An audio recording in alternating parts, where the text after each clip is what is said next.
Do you like exosuits and dino nuggies? Wait, dino nuggies? What? Why did I say that? I guess I'm hungry.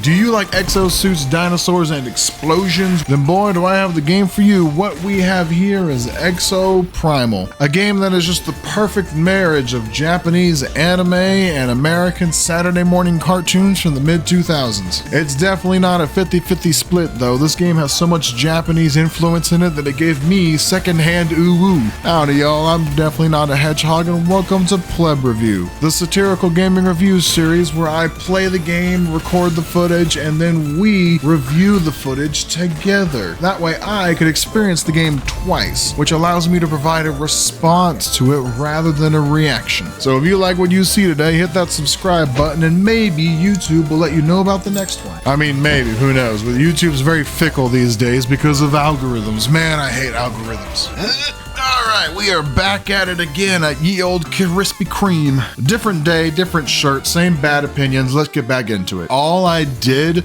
was record an intro and then just called it there. Really? Oh, man, I really hate me sometimes. Okay, I don't have a problem with current me, but past me can be a real idiot. If I go look in the mirror right now, me and that guy, we're pretty cool, but me from 24 hours ago, yeah, that guy's a freaking idiot. So Exoprimal has a pretty rough start, if you ask me. You load up the game, you go through some basic menus, and the very first thing it wants you to do, like it taunts you. It taunts you with setting up these menus. It gives you a false little carrot on a stick like you're about to play the game. As soon as I turn on subtitles to get to play the game, oh no, Capcom has a different idea. Let me go to the start screen, and as soon as I freaking get this ball rolling, boom, hits you with a link, QR code, and then it redirects you off site or off the game to go set up an account with them. 5 minutes of setting up a Capcom account in order to actually get into the game. I don't remember if it was specific to this game or if it's like some generic Capcom account I should have had for this entire time. But really, you can't just siphon off all of the information that Microsoft already has on me. Can you guys not share? Like, I know you're all talking to each other anyways. Can you not just share a little data so I don't have to spend almost 6 minutes making a whole new password and username for that I'm only going to use for this freaking game? The amount of time and effort that went into these cutscenes is almost misleading, making you think that you're about to have a very strong narrative experience, but no, it is all just advertising. Like, this is literally an advertisement in universe to promote the company, and it's an advertisement to the player of like, look at all this cool flashy stuff you get to play with, and hope you get familiar with it because that's all you're going to be doing. Spoiler alert, there's no complex narratives, there's no subplots, there's no character development really of any kind. It's just going to be hanging out in mech suits and shooting up some dinosaurs. But man, isn't this the most like Saturday morning cartoon nonsense you've ever seen? If they were going to sell toys, this commercial thing would be a good foot to start with. Props to the game for having a in-depth tutorial that also gets straight to the point. You shoot some stationary targets and then it immediately starts throwing some dinosaurs at you. So here we go. Here's the fundamentals. Dude in a suit with a lot of weaponry shooting some dinosaurs. If you have any questions, they may or may not be answered over the course of 30 hours of gameplay. This tutorial is very indicative of what you get to experience. It shows you damaging heroes, it shows you defensive heroes, big old roadblock. This is a dude straight out of freaking Overwatch. And it shows you some support characters, you know, good fundamentals. And then the real fun begins. After you screw around with the support guy, you get access to what's known as a Dominator. And I really feel like 30 more seconds of thought could have gone into the name of this device. What this is you basically hijacking a dinosaur for your own personal use. Call it the invader device because you use the dinosaur to invade the enemy team. We'll get into the whole team-based dynamic here in a minute. But Dominator is the term they want their players using, especially with how seriously the game is trying to take itself, calling it like a Dominator. It's like, oh, I'm being so dominated right now, or I'm about to dominate the other team. Like the other team's dominating the crap out of me. Maybe they didn't have time to think of anything better. So you get to decide who gets to appear in all of your cutscenes for this game. And look, the default skin of female number 3 looks like straight out of the Johnny Depp Amber Heard trial. Look, we got Amber Heard herself here. She's trying to build up money for those legal fees she's modeling for this Capcom dinosaur fighting game. And as I'm sure you can imagine, with any kind of with any kind of character customization, it goes horribly. I just make the most hideous creature this planet anyone's ever seen. Also, they need to have the players project themselves onto the main character, which means they don't have to pay to have a main character voice actor. Just no voice acting required. The player can fill in the blanks that their character is leaving. So they take you on a little merry adventure of side character introductions, but they're all kind of what you would expect from a ragtag bunch of individuals, and my favorite is obviously Sandy Cheeks over here. Out of this entire circus, my favorite clown is the freaking robot. So the plot, this is just a game about mech suits and dinosaurs, right? But they try to give you this false sense of narrative here, like they're actually going to tell you a story. 15 minutes of this game are them setting up for them to deliver a very deep narrative epic. And as soon as this cutscene is over and the following tutorial is over, it just goes right into their bread and butter. And you learn very quickly what this game is all about, and pretty much all this game is about. Jumping right into things, here we are, folks. This is what the game is here to provide. A 5v5 competitive horde-based shooter. That's a lot of buzzwords right there. There's yourself with 4 other teammates versus 5 players on the enemy team, and your goal is to kill dinosaurs as fast as possible, competing head-to-head with the enemy team. And at the end of this first segment, you will either fight directly against the enemy team in a PvP-like scenario, or continue along the rat race of completing objectives faster than they are, and apparently it's equally mirrored between 2 teams. Sometimes it doesn't feel super mirrored. What you're seeing here, this is Exoprimal. I don't want to sell it short, so what they provide is very well polished. The first 15 minutes of this game feel a little misleading. Exoprimal starts you off with quite a bit of cutscenes and flashing lights and such, but this right here is really where you're getting your narrative from. You go over here to your database tab, and every single time you complete one of those little missions, you get a little bit more progress here. Inside this database tab is this wheel of lore, I'm going to affectionately call it, where you have these little tabs here. As you complete and progress through the story, you will unlock more and more little audio logs, and if you get enough of them in a certain segment, then it'll play you like one more cutscene.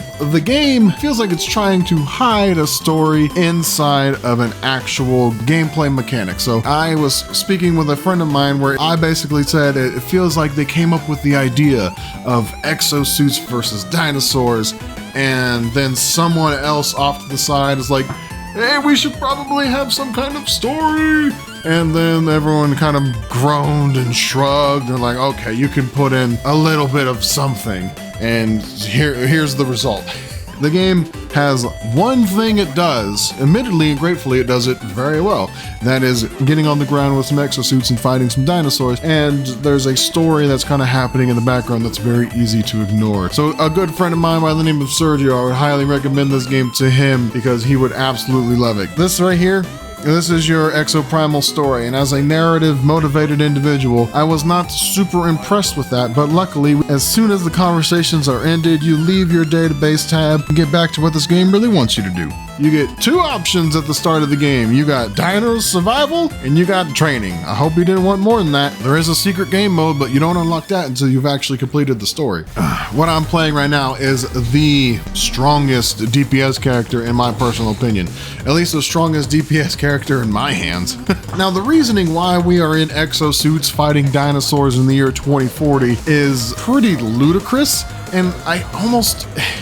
It's so ridiculous that I can't really take it serious, and so like I kind of don't care about spoiling it, but it's also so absurd that you probably wouldn't guess the reasoning. So like there's a bit of mystique there, but first 20 minutes of this game, I thought this was some weird training scenario, and we're in military grade suits just fighting holograms of dinosaurs for funsies, and we're in a fake reconstructed landscape of what this island was in the year 2040. But no, we are actually stuck in a trans-dimensional loop where a crazy powerful artificial intelligence is basically kidnapping us, sending us into the past legitimately in an alternate dimension, and we are fighting real, genuine dinosaurs that were sent from the future. These pterosaurs, these raptors, these T-Rexes, they are just legit being ripped from millions of years ago and then immediately getting shot at by dudes in exosuits. Properly absurd, and it's such a good time. I was pleasantly surprised by the variety of pretty much everything. This game has a very respectable amount of diversity of assets. You got 10 different exosuits, 4 damage dealers, 3 tanks, 3 healer support characters, and about a dozen different dinosaurs.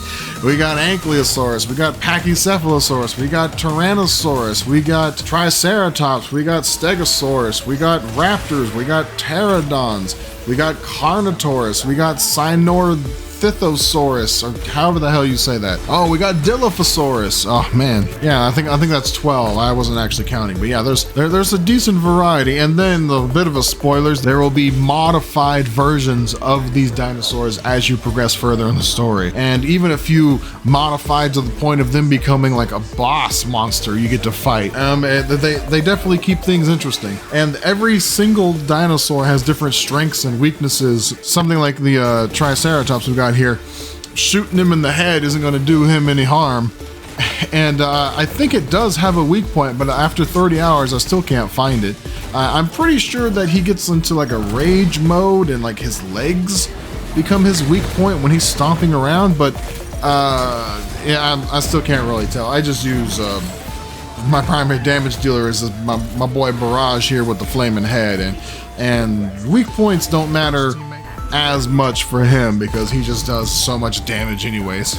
Weak points are kind of optional. Being familiar with a bit of dinosaur anatomy will actually help you a little bit, because this is a competitive game where you are facing against another team.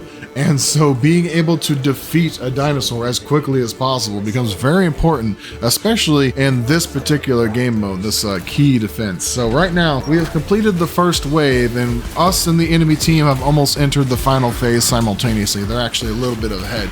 So they completed all of their objectives faster than we did, so they entered this final phase slightly before we did. What we're supposed to be doing in this objective is it's basically an escort mission. You have a defensive thing that you have to take from one end of the map to the other, and it kind of just moves automatically. The more people that are around it, the faster it moves, so you don't have a whole lot of control over your objective completion other than doing the first half of this round as quickly as possible to start the second half before the enemy team, and obviously protecting it because it does have its own health. Top there, that little number is how much, it's not how many like points you have, it's how much health your cube has, and if it dies you have to go through a cooldown phase for it to basically revive itself. The only way to actually interfere is to go to the enemy because they're in the city with us.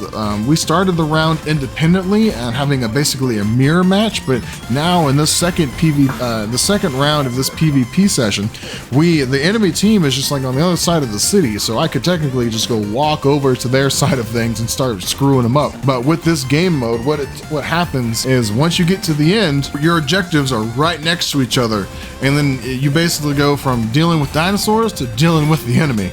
So here we are at the end. We're about to round this corner, and they're at 81% completion. We're at 73. So once we get to the end here, the enemy is right there. So the player team we were just racing against in the first round, we are now fighting against in the second round. And I'm over here just lobbing grenades from a distance with Barrage, just doing all kinds of havoc. And you can see the damage I'm doing to their cube is I've almost killed it. They're also trying to kill our cube too. But you can destroy their objective and make it go into a cooldown phase to kind of screw with them, or even better than that, you can just kill them directly. They got a brave healer right now. I don't know what he was doing. He came into our objective when we kind of sent him packing. But yeah, so it's a pretty fun dynamic of racing an enemy team to complete objectives and then just rocking on them at the very end. And so like they were winning. I told you they entered the objective before we did. They were ahead of us, but we just came in here and absolutely wrecked them, and now we are going to get into a winning position. Oh, here we go again with the Dominator. So we got 2 Carnotauruses here. Both of them have been dominated. Oh, still love that term. And we have a friendly and an enemy dominated Carnotaurus going at each other. Every time I say it, it just doesn't fit better. And luckily, our teammate was smart enough to use it at the very end, but unluckily, he freaking didn't use it that well and got himself freaking killed. So anyways, but we basically caught up to them because we were able to outplay them, and then they used their freaking dominated Carno to come turn things back around in their favor, unfortunately. But it's just a really fluid dynamic of I've had so many games where I get to the very end and my team is just constantly behind. We didn't kill our dinosaurs faster than they killed their dinosaurs, but some stroke of luck happened at the very end to where we were able to make one hell of a comeback. And I've even noticed quite often where I've been, my team has started the final phase after the enemy has, and we still managed to pull a victory out of thin air. It's been quite amazing. I think I have a clip of that. So here we have a pretty prime example of just how volatile these game modes can kind of be. So we are losing currently. This is a PvP game mode where it's us versus another player team. And they actually get one hell of a head start on us. I don't exactly know how we managed to fall so far behind just reviewing this footage. It seemed like we went to the final round about the same damn... Oh, here was the problem. Okay, so we got about halfway through the objective in tandem, pretty on par with each other, and then they call in a freaking Dominator to absolutely, completely destroy our pony show. They destroyed our cube, and we had to fight, we had to repair it. And so now they are 18 points ahead of us, but we're very close to the end here. And this little backpack of mine, that's our Dominator, and I haven't used it yet, and I have not used it for a very intentional purpose. I'm saving it for the very, very end, and here we are about to see how good my judgment was. We are losing right now. Their objective is where it needs to be, and they are gaining the final points they need for victory, and I have used our team's Dominator to send a dinosaur up in their business, and I kill one of their support guys immediately. I kill one of their damage guys immediately. Our team takes out their objective cube to where they are no longer generating points, and then I am just going to town here basically protecting the enemy objective from their own team being able to repair it. And I'm going to where I know where they're going to come from. They can only come from one direction. And so I go over here and immediately just start rocking on them and preventing them from going back on their objective. And here we are getting our final victory points. And so we went from a pretty bad point deficit to one use of one major gameplay mechanic absolutely turning this game around into a victory. They had us dead to rights, and they should have gone home with the W on that one. Some good teamwork and some good decision making on my part, not to toot my own horn. A general recommendation if you acquire your Dominator to use it at the very end. One good thing about this game being a little bit on the simple side is from a content creator perspective, there's not a whole lot I need to actually talk about. What you see is what you get. You want to use a mech suit to freaking shoot up some dinosaurs in the future? Well, this is the game for you, and it does it very well. Something can still be very good if it is simple, and this game is a great example of that. It's not trying to make history, okay? We've had horde shooters before, and we've had games where we've got to shoot up dinosaurs. One of my favorite is one that's actually seen in almost any arcade in America, at least, for a time. It was the on-rails light gun shooter. I've been destroying dinosaurs since the age of 6. So this game's not doing anything revolutionary, but what it is doing is pretty neato, and it is done very well. The search times are relatively quick for finding games. There's very little lag. There's I didn't glitch through the map once. I didn't feel like my damage wasn't registering.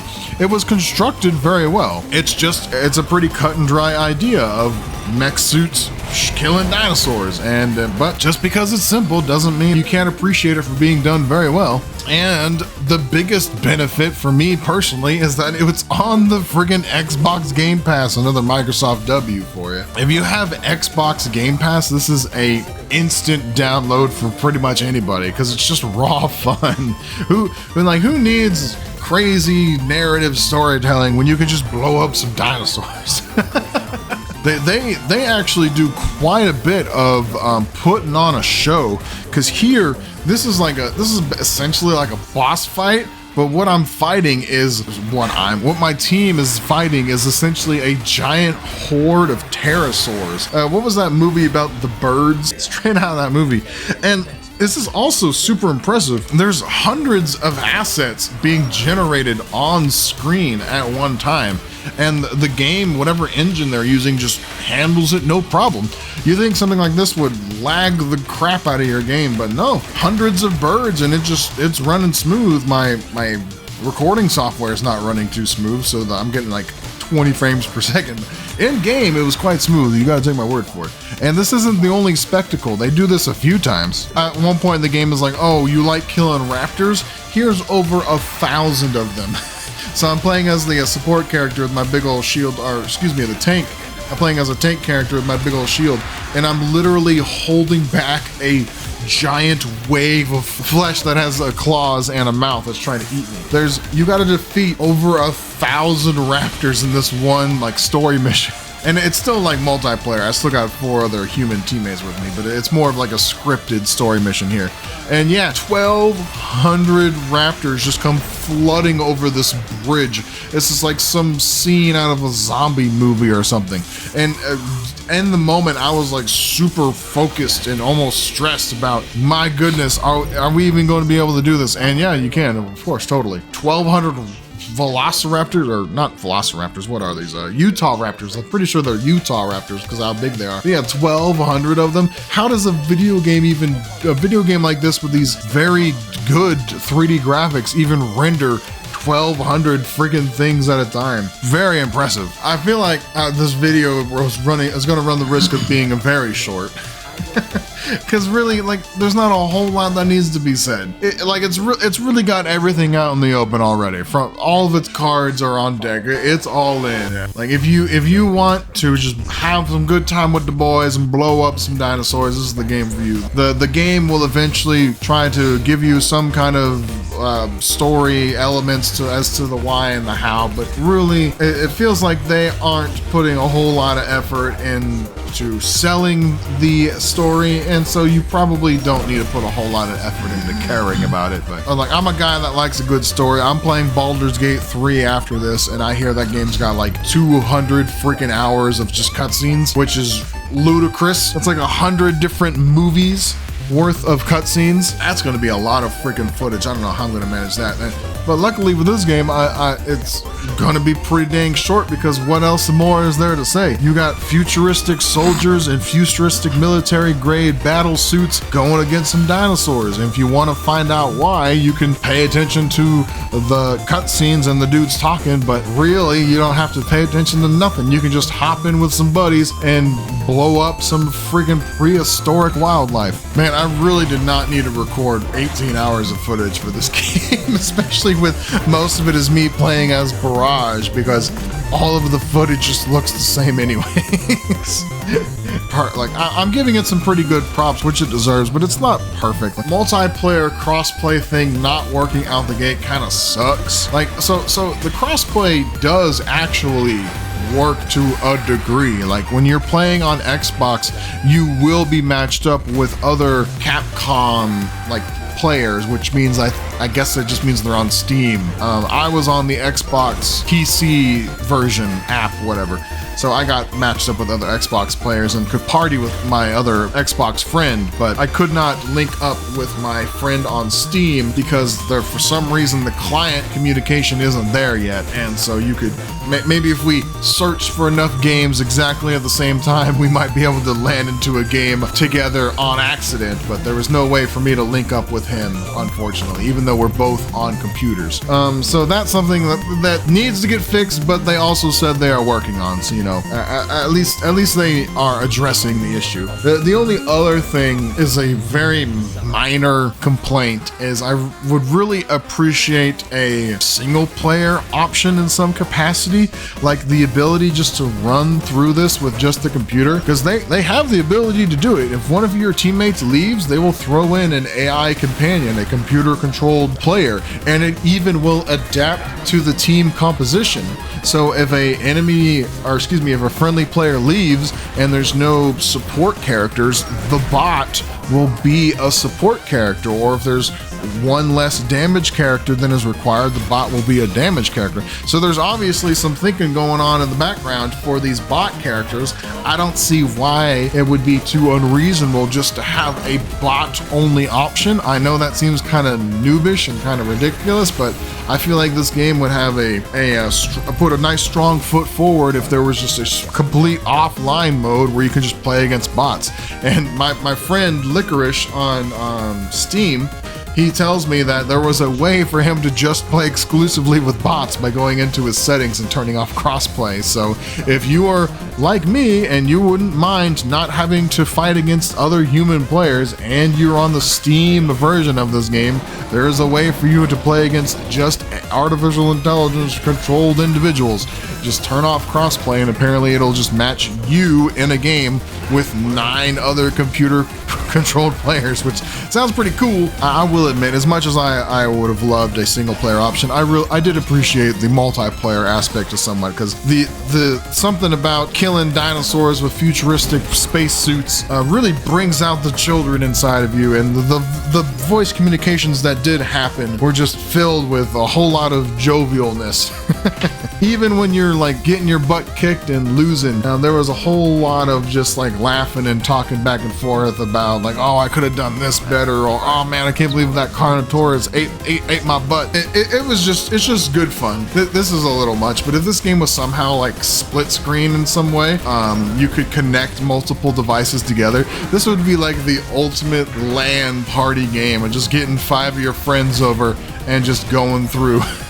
I guess you probably could do something like that. You'd need 5 freaking Xboxes or 5 freaking computers. But yeah, this would make a fantastic party game for like a boys' night together, or girls' night. There's girl gamers out there, so I'm told. 45 minutes of me talking. I feel like I really haven't even said anything yet. This is going to be super edited down. Let's look on screen. Do you want to play this? You probably do. And you probably should. I'm using a grenade launcher to kill a Triceratops in a futuristic city, like on an island somewhere. What more do you need to say about a game past that? And look, I got to we killed the Triceratops faster than the enemy team. Those little red holograms, that's the enemy team completing the objective slower than we did. So we are freaking winning this fight. And look, I can't believe this. We are in the lead. We are very clearly beating the enemy team, and it gave us the Dominator first. I feel like there's some monitoring and some balancing hiccups going on here. So we were given the big uber ability to summon a extra strong dinosaur in their play session at the very end of the game while we were already in the lead. It's a good time, but it's definitely not perfect. I really feel like there's more I should be saying about Exoprimal, but I just can't think of anything. There's no hidden gem nonsense. There's no diamond in the rough like thing you have to dig deep to really appreciate. It's all just out in the open. It's just raw, comedic, ridiculous fun of blowing up some dinosaurs with some mech suits. Like, there will probably be introducing more suits in the future, maybe more map designs, maybe more dinosaurs. I definitely could see myself coming back to this game just for the sheer fun, especially when they fix that crossplay nonsense and I can actually play with my friends on Steam. Yeah, there's just absolutely not a whole lot to say about this game, but for a positive reason. It's just very genuine to itself. Futuristic dudes with futuristic weaponry fighting dinosaurs just because that's awesome. And there's nothing wrong with that. It feels very true to itself. They threw in a little bit of story in there to appease dudes like me who care about that stuff to some degree. And like I could say I wish the multiplayer worked a little bit better, and I wish there was a little bit more single player focus, but I'm practically just nitpicking. Like I would take a good gameplay experience, and for a game like this where it's a horde like shooter where you're dealing with lots of artificial intelligence running around and there's explosions and particles and stuff, for this specific situation, I much prefer a gameplay experience over a narrative experience. Like if this was like trying to tell me a story with motion capture and crazy cutscenes and all this, you know, tear-jerking moments with sad music, but then I go into the actual gameplay and it's like 12 frames per second and it's all laggy and buggy and there's dinosaurs flying through this, like dinosaurs without wings flying through the sky, that would definitely be much worse of a player experience, no matter how much of a narrative guy I call myself. At the end of the day, the game works and it does one thing: exosuits killing dinosaurs, and it does it really well, and that's all it needs to do. So, like I said earlier, if you like what you see, you should probably get Exoprimal, and especially if you have Xbox Game Pass, you definitely need to download this game because you got nothing to lose except a few hours of your weekend because you're going to be having a good time. Yeah, without dragging this on any further than it needs to be, I have been Definitely Not a Hedgehog. Thank you so much for watching. Please like and subscribe if you want to see more from me, and until the next one, it's not goodbye for good, just goodbye for now.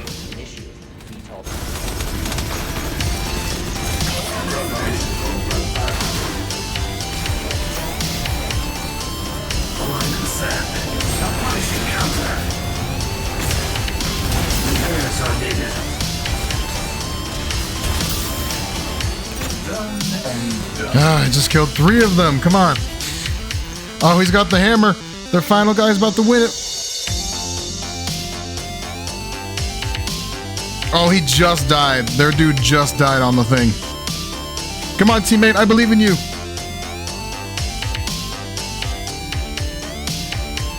Yes! We did it! Wow, that was way closer than it needed to be.